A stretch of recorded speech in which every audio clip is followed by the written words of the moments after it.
You need less than you think for a sourdough starter. I'm going to show you everything that I use, as well as a couple things you can use at home so you don't have to buy anything other than flour. A jar to hold it. This is a weck jar, W-E-C-K. I don't know if you can see that on there. This is my preferred vessel. It's from Amazon. It is so convenient for so many reasons, but it's not necessary. You can definitely just use a mason jar, whatever size you want. Whether it's got a lid that comes with it or not, you can get by. A couple of the reasons that I prefer the weck jar: the size, the wide mouth, lack of ridges on the side.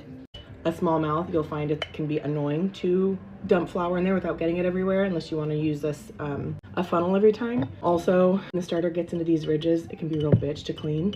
Cold water. And I found that this seal, it's almost airtight, but it's not airtight enough to prevent mold if you keep it in your fridge forever and ever and ever and ever, like I tend to do. This has both the ability to not be airtight. You can just set the glass lid on top, and it's lets enough oxygen in there for your starter to do what it needs to do without letting it dry out or getting dust in there. But it also has the option to be completely airtight. It comes with a rubber gasket thingamajig.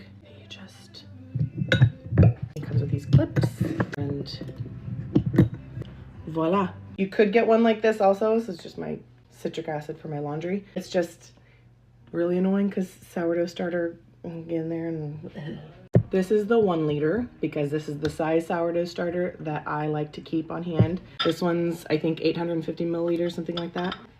Although I could have just made that up, whatever. It looks significantly different, so it should be pretty easy when you go to pick. Do you want the bigger one or you want the smaller one? And if you go with the mason jar, you just use a paper towel and you can put a rubber band around it to keep dust out, but still let oxygen in, but it not dry out. Then you're gonna want something to mark the level so that it's easier to track its growth. That's why you'll see a rubber band around mine, because if the starter's there when I feed it, then this lets me know this is where it started. So as I see it grow, I can accurately assess whether it's doubled in size and when it's fully fallen back down. But you don't need to buy rubber bands.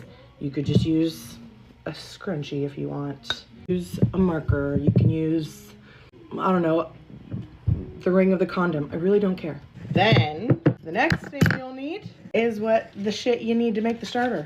Just hella ingredients, pay close attention. You're gonna need flour and you're gonna need filtered water. You can use bread flour or all-purpose flour. I use all-purpose because it's working just fine. Why would I go get a different kind of flour to store if I don't need to? If you're gonna use all-purpose flour, it has to be unbleached. I don't care about the brand. Kirkland is just fine with me. My loaves are delicious no matter what brand of flour I use. You do whatever you want.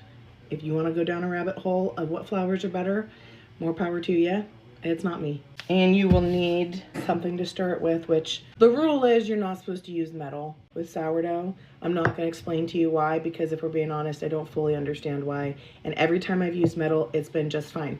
So if you want that to be a rule for you, you can say I've told you about it, but you also can not give a rat's ass about it like me if you don't want to. But for the most part, I do use wood.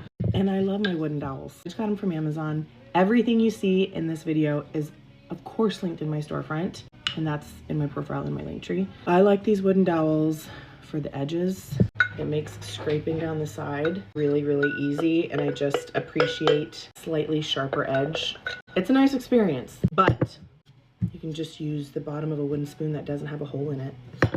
It works the exact same.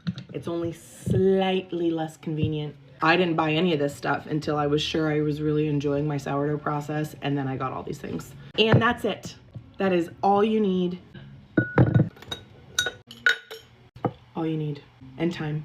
Now if you're like, well, how the heck am I going to make the sourdough starter that you're referring to? I've already told people how to do it. I have it saved in a series on my profile. You can watch it all step by step. I have day by day by mother trucking day. Is that it? Is that everything I want to say? I think so. Now go make a sourdough starter. Okay, bye.